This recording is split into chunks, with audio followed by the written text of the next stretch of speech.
Hoje é dia 31 de julho de 2023 e este é o episódio 258 do podcast do Ubuntu Portugal, o show sobre Ubuntu, software livre e outras cenas. O meu nome é Diogo Constantino e comigo tenho o Miguel e o Tiago. Olá aos dois, podem apresentar-se e dizer olá às pessoas. Olá, hoje não há pseudónimos como antigamente. Nota-se que o homem está a precisar de férias. Eu não estava a olhar para o ecrã. Claro. Vês? Olha, Eu não estava a olhar para o ecrã. O jogo hoje é o Diogo nomes. ignorar os outros dois gajos que cá estão. Acho que o jogo hoje é esse. O malta aqui a esmerar, sempre a puxar pela criatividade e a inventar coisas bonitas para se dizerem, para ficarem bonitas e sensuais na tua boca cada vez que te referes a nós, e depois tratas-nos assim. Não é fixe? Como é que foi a vossa semana? Suicinho, queres começar tu? Olha, eu usou o meu pseudónimo, que bonito. Isto? Esta semana fui interpelado por um mistério tenebroso, terrível, com trovões, nevoeiro, Sherlock Holmes e aquelas coisas todas. Estava eu muito bem a começar o meu serãozinho, a que eu chamo a minha câmara de descompressão antes de dormir, que é geralmente quando eu me sinto em frente ao meu centro multi-coiso. E vejo assim umas sériezinhas, uma coisa assim, só para esvaziar o cérebro, não é?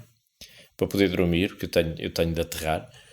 E o coiso não funciona. Não funciona como deve ser. Falta-lhe aquilo está. Eu tenho a partir de que horas é que ele não funciona? Multimédia. A partir. Foi tarde. Não, eu quando digo o coisinho é o. Pois o coisinho, nós percebemos todos o que é que é o. Anos, por amor de Deus.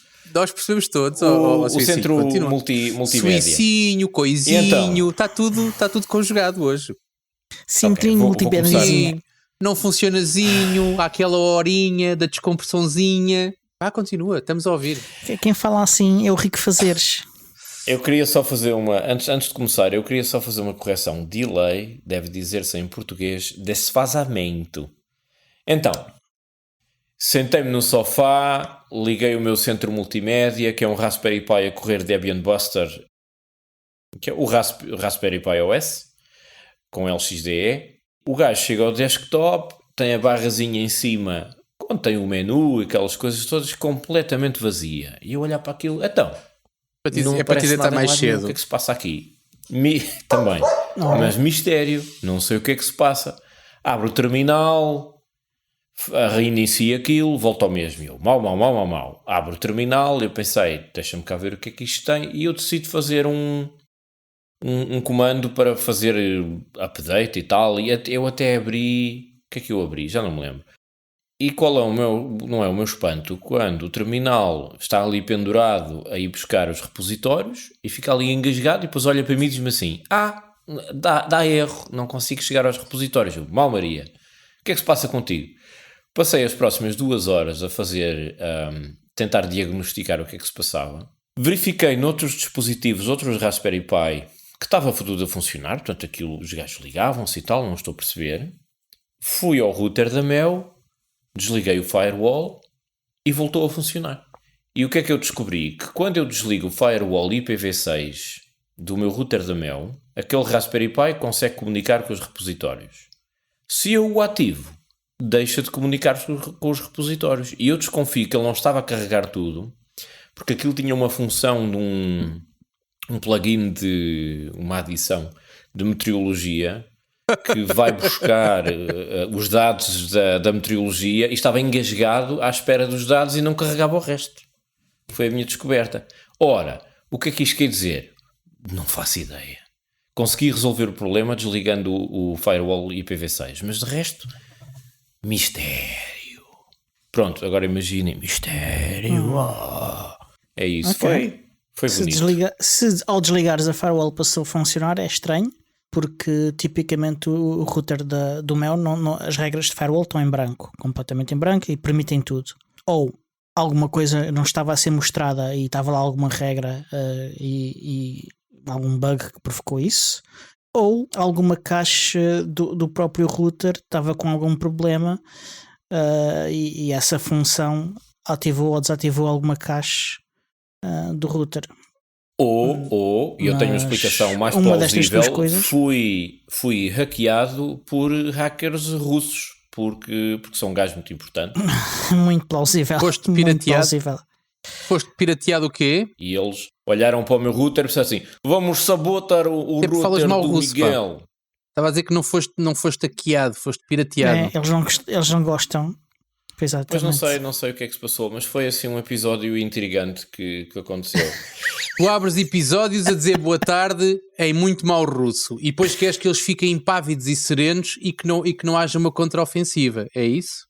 Mas é isso, Claro, é isso que eu acho que exatamente. aconteceu. Eles ficaram ressentidos. Epá, vamos dar uma lição a este gajo.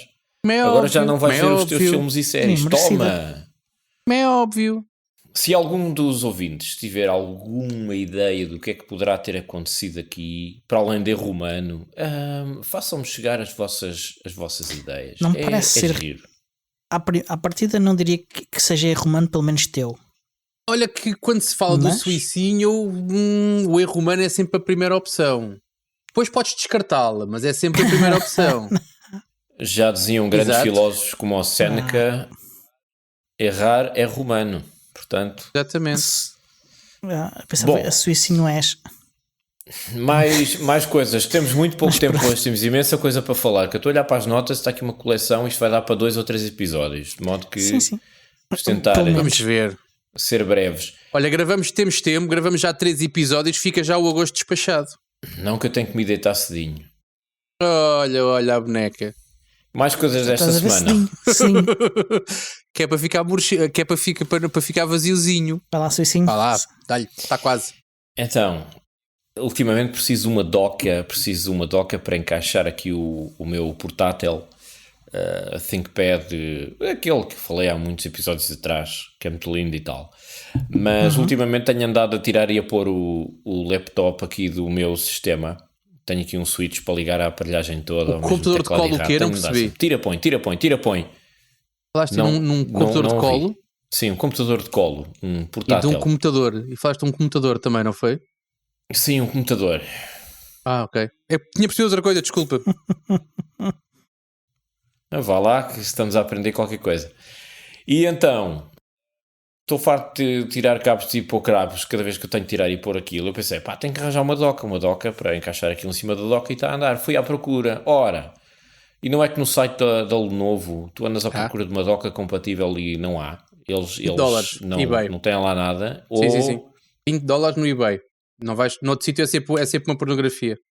Pronto, mas não é a questão do preço, é a questão de vou ao site da Lenovo, deixa-me lá ver o guia das compatibilidades e tal, será que nada? Só tem coisas para computadores mais recentes, portanto, como o meu já tem uns anos, esquece. Faz sentido. Mas de facto, a comunidade ajudou-me, fui ao Telegram da comunidade perguntar, olha pessoal, docas, como é que é? E há um gajo que, manda-me um link do eBay, eu, olha, fixe. E pronto, e por 20 euros arranja-se uma coisa daquelas. Com chave ou sem chave? Na boa. Com chave. E então, catita, pronto, fica o problema resolvido. Agora até chegar é outra história, mas pronto, está resolvido. Posso interromper a tua semana para falar de uma coisa muito parecida? Diz. Tive também esta semana uma excelente... Não sei se é uma coisa que te interessa, Diogo, ouve com atenção, normalmente ignoras-me, mas desta vez tenta dar um bocadinho de atenção. Tive esta semana uma excelente notícia. Eu já lembro que no último ano queixei-me 2 ou 3 vezes do mesmo problema, que é o meu Zoom H4n Pro tem os plásticos peganhosos. É uma coisa que acontece com algum material. Yeah. Não sei, uma coisa que acontece também já com o teu. Não sei se é uma questão de idade ou se é uma questão de maus tratos que eu tenha dado aqui ao meu. Ou... O meu ainda está bom. Pronto.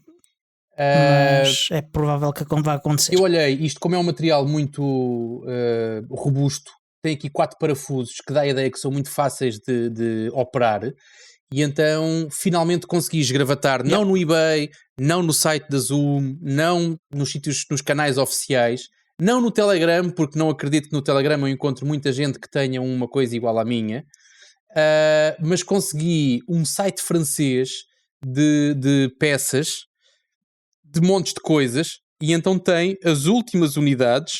Esta vai ser difícil, mas é o invólucro, o housing do Zoom. Portanto, o que eu comprei foi o painel frontal, que está pegajoso, comprei o painel traseiro que está pegajoso, as laterais são num plástico diferente, portanto não há problema com isso.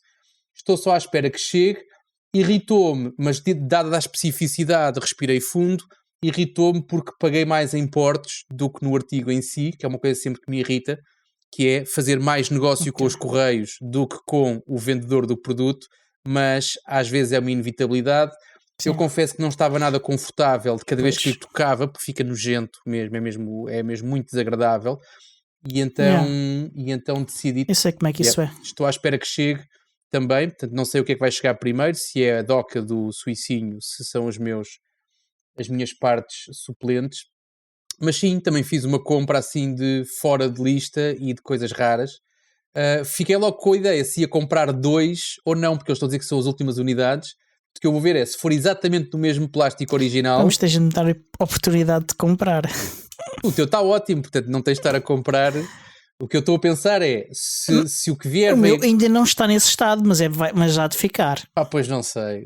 Logo se vê. Eu para já não vou divulgar o link, só para ser rato, não vou divulgar o link.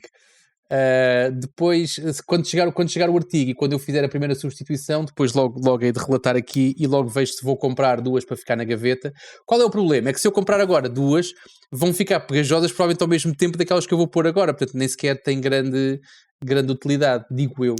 Se as colocares em vácuo, que talvez não aconteça. Okay. Eu tenho uma maquineta de vácuo, mas é para vegetais, se calhar também dá.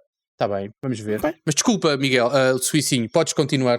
Esse material fica peganhento porque é praticamente feito à base de borracha, que é resina de látex, é um material, é carbono orgânico, e portanto tudo o que é esse tipo de material degrada-se com ultravioletas e micro-organismos, portanto no fundo aquilo apodrece.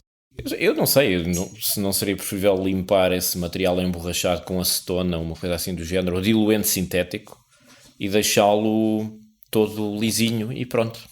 Vocês é que sabem. Lisinho, o problema é que ele depois fica... Um dia vais cá a casa e explicas-me como é que isso é. Olha... Pronto. Tem que ir à tua casa, né? Já percebi. Pregas. Não, eu daqui não sei. Com acetona. Vamos saltando um bocadinho para... Ok. Mais coisas esta semana, rapidamente, que é para ver se passamos às coisas mais interessantes. Eu descobri, tarde e mal, que o meu Home Assistant só armazena dados que eu vou recolhendo, temperatura e umidade e tal, para 10 dias. Já resolveste ou queres ajuda? Há pouco tempo já. Então deixa-me lá ver como é que era a temperatura, a variação de temperatura média em maio. Não está aqui nada. Então... Fui ler a documentação. Malandros, 10 dias. Eu queria mesmo fazer a documentação das variações de umidade e temperatura diárias e semanais e sazonais, não é? Das diferentes estações e tudo. Para analisar a inércia térmica do edifício e como é que eu vou gerir depois o isolamento, porque eu quero investir em janelas de classe energética um bocadinho melhor, fazer umas obras no telhado, etc. E então, eu precisava mesmo desses dados, até para poder comparar no futuro, quando tiver material de isolamento térmico como deve ser, a ver como é que são as variações, o que é que aquilo muda, não é? Uma coisa mais científica, de estatística. Vou precisar de guardar dados durante mais tempo. Estive a pesquisar e descobri 2 maneiras de o fazer com 2 não são integrações, são módulos. Uma coisa que se chama Victoria Metrics e outra coisa que é o InfluxDB. Mas o InfluxDB, se fores para o Raspberry, uma série de coisas. Queres poupar tempo? Eu tenho que configurar ali uma série de coisas e eu não percebo nada daquilo e ainda estou longe de perceber como é que vou gerir. Mas estás a correr o Home Assistant num Raspberry Pi, certo? No Raspberry Pi, num cartão micro SD, e era aí que eu queria chegar. Eu vou ter de arranjar um disco SSD para ligar, um disco para ligar externamente, para armazenar esses dados, porque segundo a documentação que eu estive a ler, não é muito recomendável estar a fazer a escrita desses dados para um cartão micro SD. Mais tarde ou mais cedo aquilo vai falhar. E como é importante para mim guardar isso durante um período de tempo bastante grande, vou ter de arranjar isso, mas depois tenho de configurar. Eu creio que aquilo cria uma base de dados qualquer no disco e depois vais escrevendo os dados para lá. Ainda não comecei a explorar isso. Estou com um delay muito grande a minha imagem e a minha voz está a chegar muito tarde a vocês os dois. Já tinha percebido isso no princípio do episódio e estou a continuar a constatar isso. Mas pronto, vamos lidar com isso até ao fim do episódio. Agora, em relação ao que tu estás a dizer, deixa-me já poupar de tempo. Primeiro, tu vais instalar InfluxDB no Raspberry Pi e ele vai arriar logo. Fala-te alguém que já experimentou fazer isso. Portanto, se queres poupar tempo, não vale a pena. Mas é uma coisa que está instalada dentro do Home Assistant. Vai-te gastar recursos. Esquece. Instalas o InfluxDB e o teu Home Assistant vai começar a rebentar e fazer reboot e esquece. Vai ficar super instável. Okay. Victoria Metrics nunca experimentei. Mas eu já ouvi, já usei Victoria Metrics para Prometheus e para outras coisas no trabalho. Portanto, não sei como é que funciona. O princípio há de ser o mesmo. Mas quero acreditar que Victoria Metrics deve ser tu vais ter que subscrever um serviço e vais ter que carregar para lá os dados. O que é ótimo porque não estás a fazer escritas no teu cartão. Mas é uma coisa que tu não deves querer fazer, que é pagar para armazenar os dados. Mas isso eu não queria. Os teus dados depois ficam não sei onde, eu percebo as tuas preocupações. Agora, aquilo que tu podes fazer, e é uma coisa que é bastante mais simples, foi aquilo que eu fiz, que é uma opção na configuração. O teu Home Assistant tem lá uma opçãozinha no teu fecheiro de configuração e tu fazes retenção de dados durante mais tempo. Qual é o problema? O meu problema neste momento é o que eu estou a resolver agora. É que o meu cartão enche com muita... Eu faço backups diários e tenho... É uma das minhas dores que eu tenho aqui na minha semana, que é... Eu tenho backups diários e tenho uma automação para correr um CMD, um bash, que me limpa os backups dos últimos 30 dias. Qual é o problema? É que desde que eu tenho armazenamento de dados bastante superior, ou seja, em termos de prazo, os meus backups passaram de meia dúzia de megas para gigas. Cada backup diário que eu faço do meu Home Assistant neste momento faz 1.6, 1.7 gigas. Guardar dados tem esta coisa, não é? É preciso guardá-los. Agora, a tua preocupação de quereres passar de um cartão para um SSD é também a minha. Aliás, a conversa que nós tivemos aqui há muitos episódios já, de eu passar e de comprar e de pedir-te até os links, não sei se te lembras, pedir-te os links dos ETs, que não é um ET, é um rodapé que tu tens do SSD, é exatamente o que eu quero fazer no meu Home Assistant. Não só porque os cartões de vez em quando dá-lhes a basagoa, mas também porque depois há outras vantagens que tens. Agora, tu, quando trocas para um SSD, não vais trocar só para armazenar os dados da base de dados. Tu vais trocar para um SSD e esqueces o cartão micro SD, acabou. Portanto, vais usar exclusivamente, é uma coisa que tu já fizeste. Agora, há aqui duas fases. A primeira fase... Tu aconselhas-me a copiar a instalação do Home Assistant, a instalação toda do Home Assistant, copiá-la para dentro do SSD e fazer tudo ali. E arrancares do SSD, exatamente. Depois podemos falar disso depois, mas assim, era fixe se alguém tu o que me faz ensinasse a selecionar o prolongamento das datas dos dados, enfim. Deixa-me só abrir aqui. Não, deixa estar, não é uma configuração. Agora, porque agora as pessoas estão a ouvir o podcast, estes gajos agora estão a fazer configuração de um Assistant ao vivo. Estamos a ensinar outras pessoas que nos ouvem que se calhar têm o mesmo problema. Eu dei com esta configuração, exatamente, ou seja, o meu problema teve um requinte maior, que é os meus painéis solares, o meu inversor, que é aquilo que controla todo o processo das baterias e dos painéis e toda a gestão, tem uma IEP. Tem uma IEP que tem um serviço por trás. Serviço esse que te dá muito melhor, dá-te 3 dias de dados. Os outros tens de ter uma subscrição, portanto, compras o equipamento inteiro, tens o teu equipamento na tua casa, mas queres ver o que é que o teu equipamento andou a fazer, tens que pagar para teres acesso aos dados que estão para trás. Eu achei delicioso. O que é que eu pensei? Espera aí um bocadinho que a gente já conversa. Isto está tudo no Home Assistant, portanto eu vou começar a guardar dados no Home Assistant. Há uma altura que eu vou ver 30 dias para trás. Queria ver do mês passado a minha produção de energia. E constatei o mesmo problema que tu. Ou seja, que tinha um prazo muito mais limitado. E foi aí que eu fui à procura, e não fui à procura de integração nenhuma, nem nenhum... Como é que chamaste aos plugins há bocadinho? Já não me lembro. Mas é meramente uma configuração. Módulos. Deste outro nome muito mais divertido.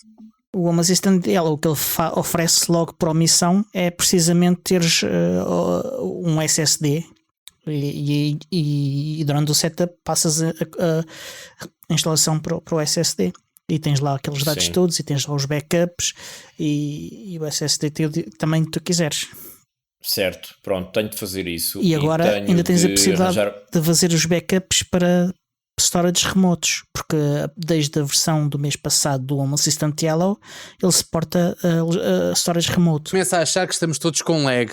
Mas o meu problema não é o armazenamento remoto, é a escrita das estatísticas que ele vai apanhando dos sensores durante um período de tempo mais prolongado. Por agora está limitado a 10 dias e eu queria que fosse pelo menos um ano.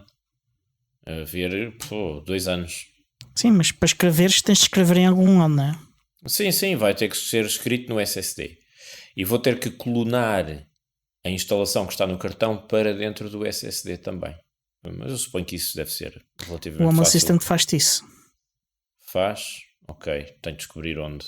Eu ainda estou a tatear isto no escuro. Atenção, isto é tudo novo. Mas pronto, foi a minha semana. Já gastámos 20 e tal minutos só nisto. E a vossa semana, senhores? Deixa-me então já... Ora, assim é que eu gosto. Assim é que és bonito. Deixa-me dizer-te que o que tu vais ter que procurar, Suicinho, é uma coisa que se chama recorder. Só isso, não precisas de mais nada. Tens um recorder, dentro do recorder tu tens lá, defines lá qual é que é o teu prazo de retenção e tens aquilo que... Recorder. Gravador. Estrangeiro. Mas pronto. Tirando isso, olha, já falei das minhas compras do Zoom, estou à espera que chegue para reportar aqui como é que corre, ou seja, se são mesmo só 4 parafusos e se eu dou conta do recado, ou se vai ser mais complicado que isso. Também já falei aqui da minha dor com o Home Assistant, portanto, eu consegui meter as minhas buchinhas quase todas na semana do Suicinho, foi um espetáculo. Portanto, estou neste momento com um problema que é, não percebo porque é que a minha automação de um comando, de uma instrução no terminal, não acontece. Portanto, eu estou aí no último mês, já é a segunda ou terceira vez que tenho o cartão cheio, porque a minha rotação dos backups, o meu comando que limpa os backups atrasados não está a acontecer. Portanto, vou ter que me dedicar um bocadinho mais a isso, ou então há aqui malta do Home Assistant que nos ouve, que eu sei, são assíduos, alguns são até patronos, portanto tenho sempre esperança, quando eu tenho estas dores com o Home Assistant, tenho sempre esperança de receber uma daquelas mensagens de feedback ao episódio, que são não tanto um feedback ao episódio em si, mas uma solução para o meu problema, e eu adoro isso. De resto, aliás, estamos os três, não é? Porque temos uma submissão conjunta para a Summit. Era suposto ter sido feita a escolha das apresentações até sexta-feira passada, portanto ainda não aconteceu. Malta já se está um bocado a ficar preocupada porque nós somos uns privilegiados, nós temos que pegar um avião e temos que ir para lá e está feito. Há malta que tem que tratar de vistos e de outras coisas, okay. É um bocadinho mais complicado, mas já começa a cheirar a Ubuntu Summit. Temos um boneco novo, não é? Não sei se vocês viram as notícias também, as publicações da Canonical. Portanto, há um boneco, já o boneco, exatamente, o boneco novo oficial da Summit deste ano já existe. E a minha semana anda um bocado por aí. Não tenho assim nada mais a salientar. E passo então a palavra para o caríssimo Diogo Constantino. Como foi a tua semana, Diogo? Partilha. Olha, a minha semana foi extraordinariamente ativa. Nem vou ter tempo para falar de tudo. Mas aconteceu uma coisa engraçada, que é, expliquei na semana passada que estava a fazer o setup do meu router secundário, e enquanto estava a fazer isso fiz teste de falha, de o que é que aconteceria se o router primário falhava. Estás a ensaiar a tua mudança para a Vodafone, não é? Falhasse também. Exatamente. À medida que estava a fazer isso, também decidi começar a brincar um bocadinho com as regras que eu tinha de roteamento e para as paredes, as configurações e não sei o quê. E acidentalmente o que eu fiz foi permitir o roteamento entre o router do operador e a minha rede privada. Portanto, não permitir só do meu lado ir para dentro, mas ir para fora, para a internet, mas permitir também que a rede do router do operador visse para dentro da minha privada. E ao acontecer isto, o que é que aconteceu? Enquanto isso estava, os poucos minutos em que isso esteve a acontecer, o meu Home Assistant detectou que o router do operador tinha uma coisa chamada UPnP, que é Universal Plug and Play, que é muito fixe. Um protocolo utilizado para facilitar. Muito conveniente. Conveniente, e concordo. E o que ele faz basicamente, em combinação com um outro protocolo que é o IGD, ele basicamente abre buracos nas nossas firewalls e nos nossos routers, permitindo de fora aceder-se a serviços que estão dentro das nossas redes, quando normalmente isso não seria possível. E foi assim que eu descobri que o router do meu operador tinha isso ativo. Poderia eu ter ligado-me ao router e ir lá ver a configuração? Sim. Foi assim que eu descobri. Foi.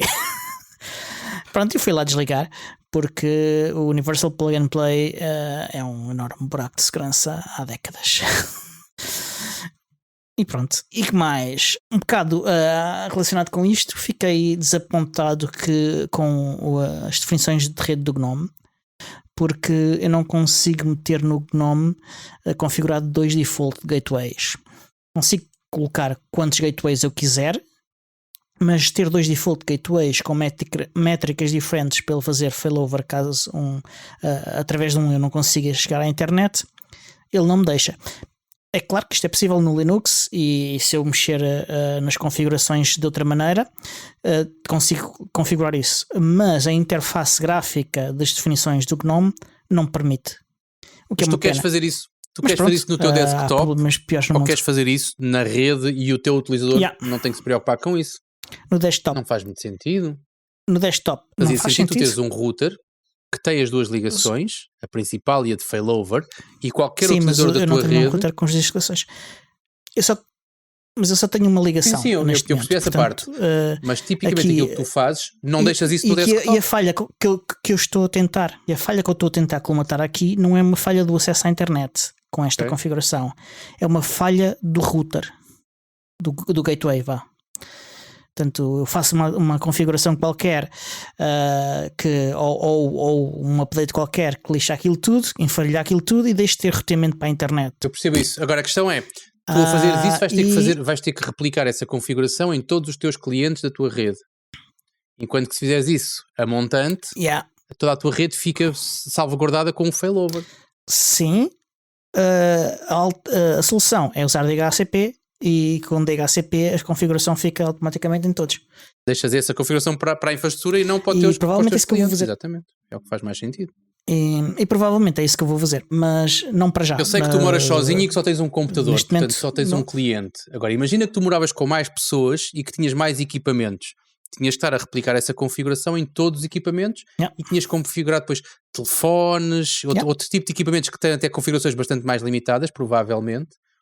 Era um problema, portanto, optares pelo DHCP ou por outra solução que seja feita do lado da infraestrutura é bastante mais eficaz, digo eu.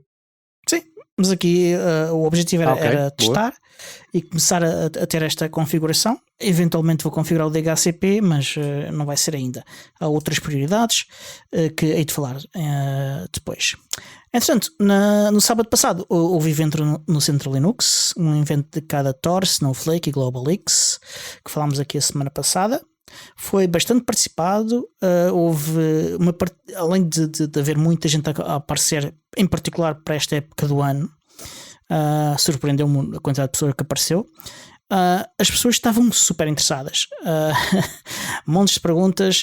A primeira pessoa que estava a fazer a apresentação quase não conseguia terminar a apresentação a tempo de nós irmos almoçar com a quantidade de perguntas que fizemos. Tivemos de cortar ali, houve ali uma altura, não mais perguntas, deixemos acabar a apresentação. Mas foi fixe.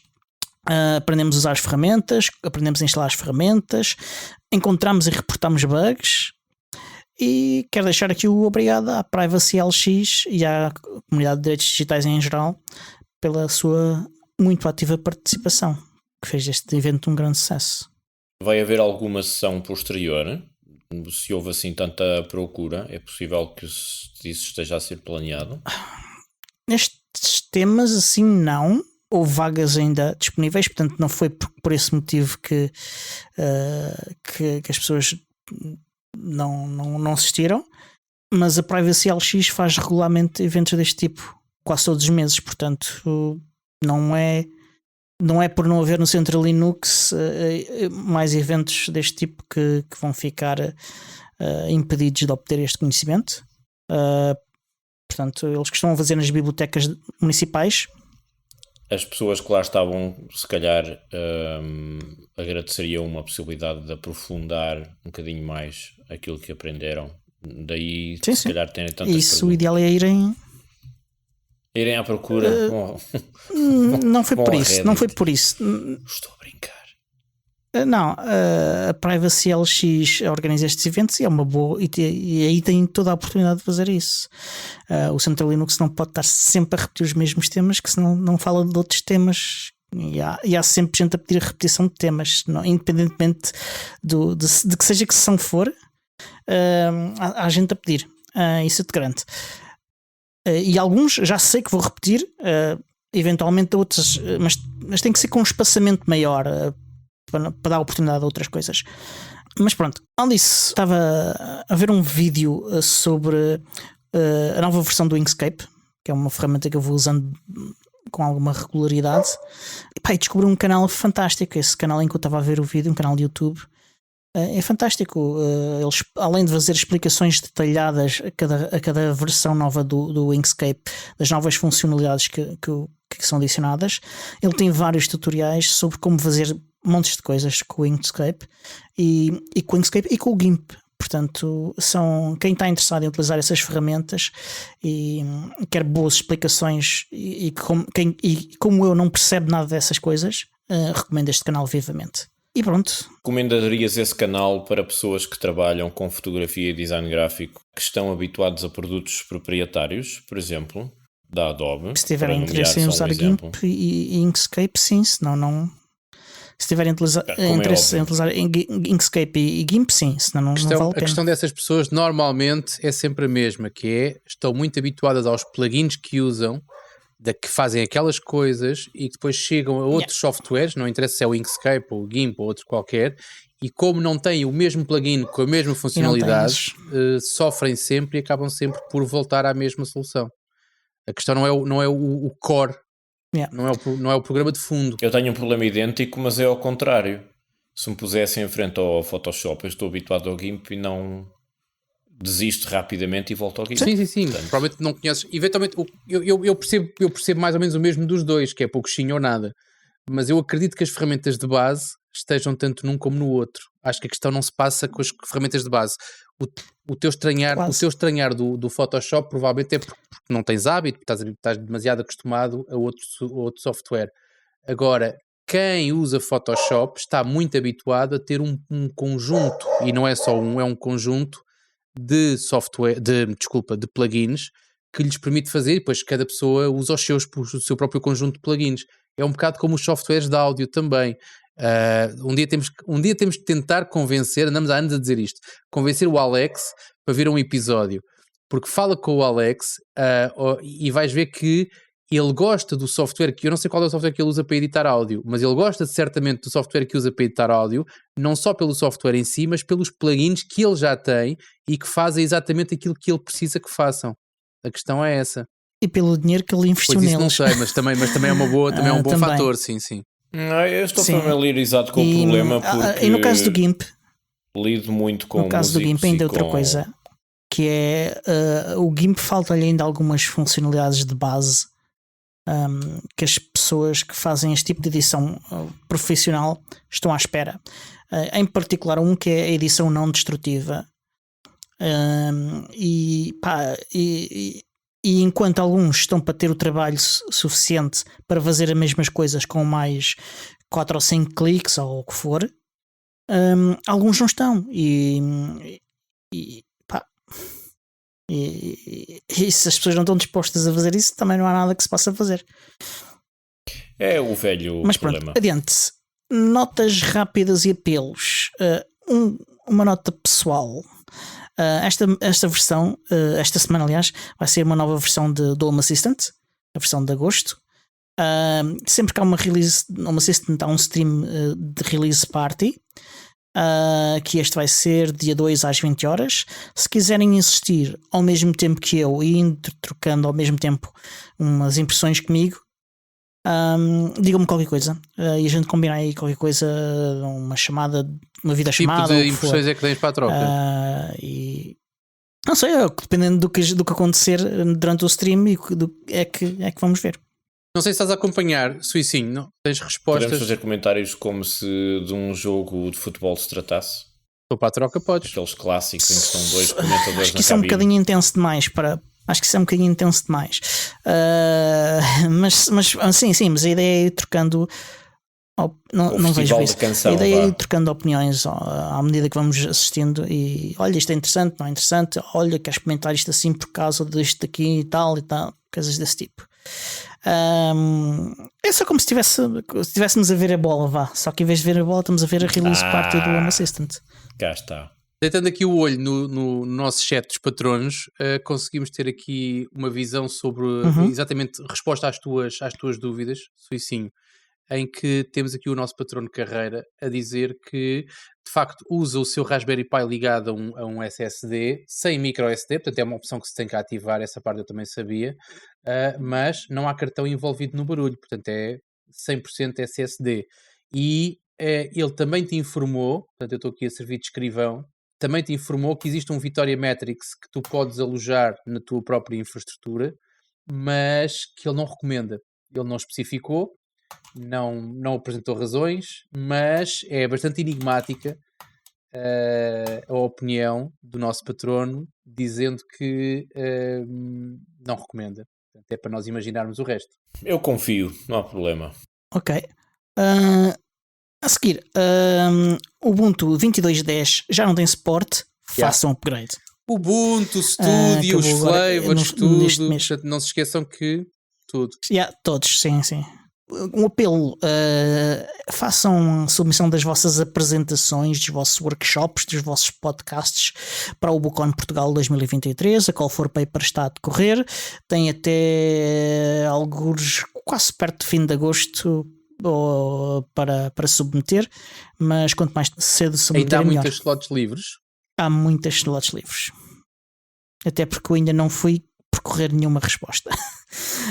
Só que quando eu voltar das férias, alguns a meio de agosto ou coisa assim de género, aí é que eu vou julgar o mérito das propostas. Já agora, vi no grupo geral de Telegram do Ubuntu Portugal alguém a fazer algumas perguntas sobre a utilização de linha de comandos eram umas perguntas sobre umas coisas básicas até. Básicas não no sentido da pessoa que estava a ter as dúvidas de ser básica ou algo assim desse tipo. É só género que ser um conhecimento da base sobre a utilização de Diogo, já linha de comandos e princípios elementares. E então resolvi deixar aqui, e já deixei acho que também lá no grupo Telegram, a sugestão de um vídeo, aliás, de um curso da Free Code Camp, que é um curso completo de Linux, que acho que é uma boa sugestão para quem quer se iniciar neste sistema operativo. E se alguém quiser deixar mais sugestões deste tipo, enviem-nos, ou não sei se aqui o Florindo e o Cicinho também têm alguma sugestão. Se tiver, deixem, que é para o pessoal ter mais recursos. Eu não conheço especificamente esse, mas tipicamente os conteúdos do Free Code Camp têm qualidade, portanto quero apostar que fizeste uma excelente recomendação, Diogo. Ok, boa, ainda bem. Pronto. E seguir, tínhamos aqui umas notas do professor Miguel. Professor Miguel, quer começar? É verdade, esta semana trago uma coleção de notas com links para coisas muito interessantes. Ora, começamos aqui com a primeira, que é um texto lindo. Não, agora a sério. Eu não sei se vamos ter tempo para falar disto tudo porque faltam 15 minutos. Faltam 15 minutos e acho que demorámos ali imenso tempo com as coisas da semana. Mas pronto, rapidamente e em força, apanhei um texto lindo do Cory Doctorow, que é um autor que já falámos aqui bastas vezes. Muitas vezes. E ele, estou a falar a Porto, e ele na semana passada apareceu com um texto sobre um tópico que ele já falou muitas vezes, que é a merdificação da internet em geral e das indústrias digitais em particular, e desta vez ele fala sobre a indústria automóvel e como a indústria automóvel está a ir na direção, um bocadinho na mesma direção da chamada internet das coisas, que é a adição cada vez maior de microchips em tudo o que é automóvel para adicionar funcionalidades, mas são sobretudo funcionalidades que capturam o utilizador e que tentam introduzir um modelo de quase de aluguer dos carros e de microtransações à semelhança dos jogos de vídeo para tornar o utilizador refém da empresa que produz o carro. Ou seja, tu compras o carro e o carro na prática acaba por não ser teu. É um bocadinho a mesma filosofia dos DRM, não é? Por exemplo, há um caso anedótico que ele relata. Há um caso anedótico que ele relata de uma funcionalidade qualquer de aquecimento dos bancos, uma coisa assim do género, que só é ativada se tu pagares um extra e eles desbloqueiam à distância. Há casos anedóticos de carros que são desativados à distância se não pagares as prestações, uma série de picuinhices. Mas ele aponta os erros todos dessa filosofia, o perigo que isso representa no futuro também para uma sociedade de vigilância, porque agora tens os carros com as câmaras todas com que estão equipados, com os sensores, e os carros podem ser usados quase como postos móveis de vigilância. Mas o fundamental do argumento dele é de facto esta coisa toda das microtransações, e ele liga isto ele vai citar um rapaz que vocês se calhar conhecem, que é o Varoufakis, que escreveu um livro sobre o que ele chama de tecnofeudalismo, que é a maneira como a tecnologia das indústrias de computação e informação está a criar uma nova classe de quase senhores feudais que capturam um porradão de valor e de capital e que absorvem completamente esse capital através destas tecnologias, em que não só capturam os dados pessoais para vender a terceiros, como ainda bloqueiam funcionalidades dos produtos, etc, etc.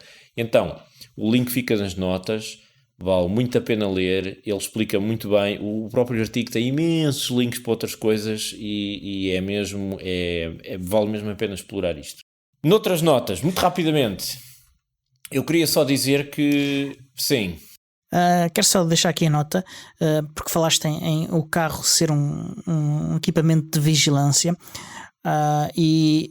já não sei qual é o nome da entidade de direitos digitais na Alemanha, que atribuiu à Tesla um Big Brother Award precisamente pela capacidade de vigilância dos Tesla e das violações do RGPD inerentes ao Tesla, aos veículos da Tesla.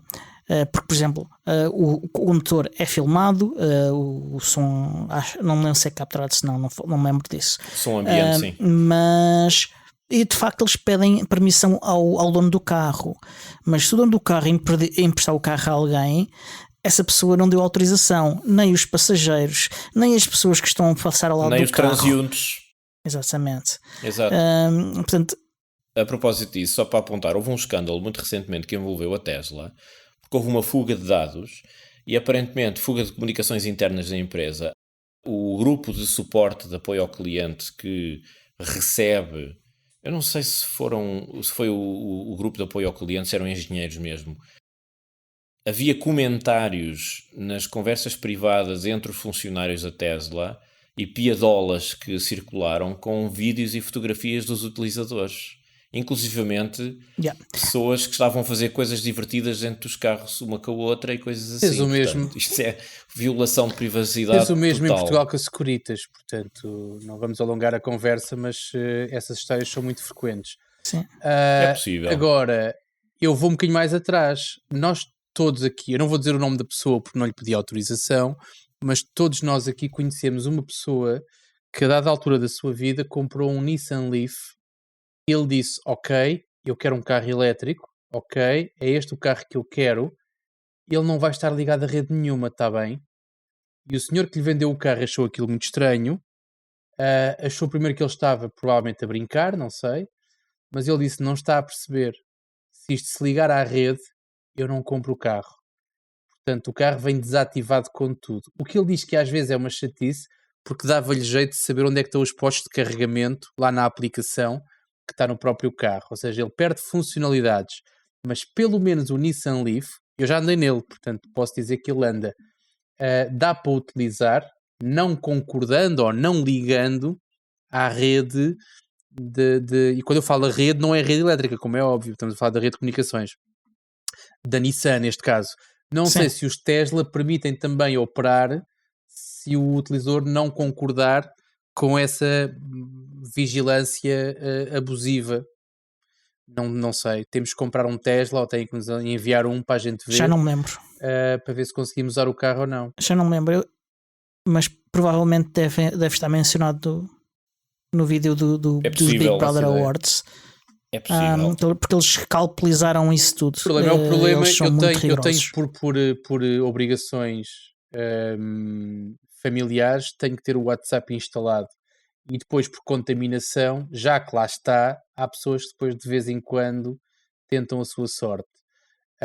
O meu WhatsApp não tem acesso à minha câmara, não tem acesso ao meu telefone, não tem acesso à minha memória interna, nem aos meus contactos. O que faz com que eu, por exemplo, não consiga uma coisa muito simples. Eu não consigo iniciar uma conversa com ninguém. Mesmo que eu introduza o número de telefone manualmente, não consigo. O WhatsApp só permite que eu inicie uma conversa depois de eu autorizar acesso à minha lista de contactos. São coisas simples. A mim não me incomoda muito, porque e a lista inteira, ainda por cima. Portanto, não me incomoda muito, porque eu também não gosto de iniciar conversas pelo WhatsApp. Eu uso o Telegram, uso SMS, uso o Signal, já uso demasiados, não preciso de usar mais um. Agora, explicar isso a um utilizador convencional, não é? Olha, ou autorizas os teus contactos, ou então não consegues fazer uma coisa simples, que é enviar uma mensagem para alguém, faz com que as pessoas normalmente façam o quê? Aquilo que é habitual, que é concordas e avanças e segues. Portanto, é possível que nos Tesla seja a mesma coisa, ou seja, que tu consigas não concordar e que tu consigas perder ali umas quantas funcionalidades e que consigas utilizar o equipamento.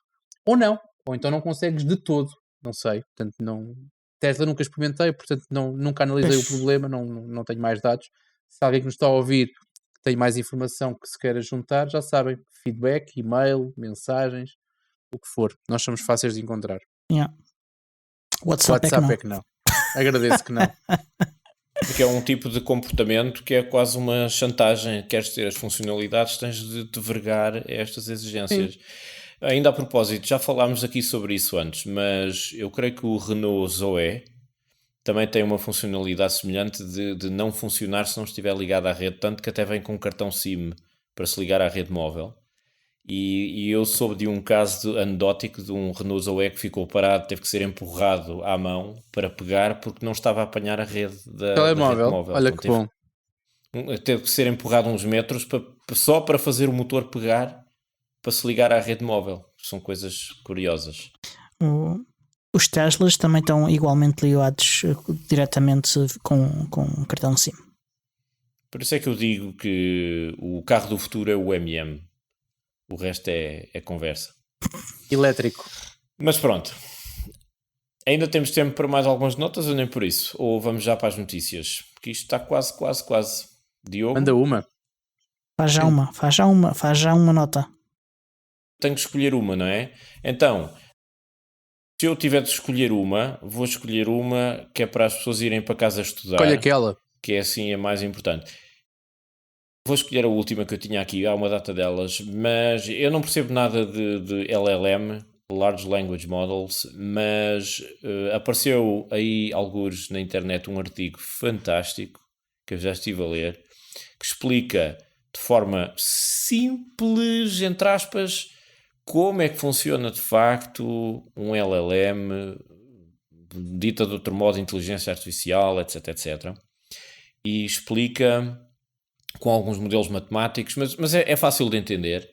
O link fica nas notas, fica num site que é understandingai.org e eles iniciam a conversa a explicar os conceitos principais, como é que funciona de facto o modelo de linguagem, coisas que vocês precisam mesmo de entender para perceber de que é que estamos a falar. Vetores de palavras, as múltiplas dimensões de interrelacionamento entre as palavras e as ligações semânticas que os algoritmos fazem por trás e a colossal complexidade matemática destes modelos E uma coisa que é explicada no artigo é de tal modo complexo que nem sequer os peritos sabem muito bem o que é que se passa nos bastidores em certas alturas, ou como é que o algoritmo chega a determinadas conclusões, o que é assim um bocadinho estranho de ouvir, mas vale a pena ler, de modo que vão espreitar que os links ficam nas notas. O nome do artigo é Large Language Models Explained with a Minimum of Math and Jargon. Modelos de grandes linguagens explicados com o mínimo de matemática e jargão. Jargão, sim, discurso coloquial. De modo que deixava só essa notinha. Tinha mais coisas, mas vai ter que ficar para o próximo episódio. Podes meter mais uma se for assim tão curta. Posso enfiar mais uma? Ainda a propósito de LLM, outro artigo que alerta para o facto de que estes modelos de linguagem são extremamente potentes, mas também são extremamente onerosos em termos de consumo de energia e consumo de água para refrigeração das máquinas que alimentam estes algoritmos. O artigo é da Bloomberg, fala sobre alguns protestos que têm acontecido em algumas regiões afetadas por seca, que começa a ser seca endémica com as alterações climáticas, onde se instalam centros de dados que consomem toneladas de água por dia às custas da agricultura e das pessoas que lá habitam. Isto vai ser muito complicado de gerir, pelo menos até termos computadores que necessitem de menos refrigeração. Estou a olhar para vocês, computadores fotónicos, que ainda nem sequer existem em protótipo, mas pronto. E o artigo também fica nas notas, porque vai ser um dos grandes problemas do futuro. Este show foi produzido por quem, Diogo? Por mim, Diogo Constantino, pelo Tiago Carrunto, pelo Miguel, e é editado pelo Xande Carrapiço, o Senhores Podcast. Até à próxima. Até para a semana.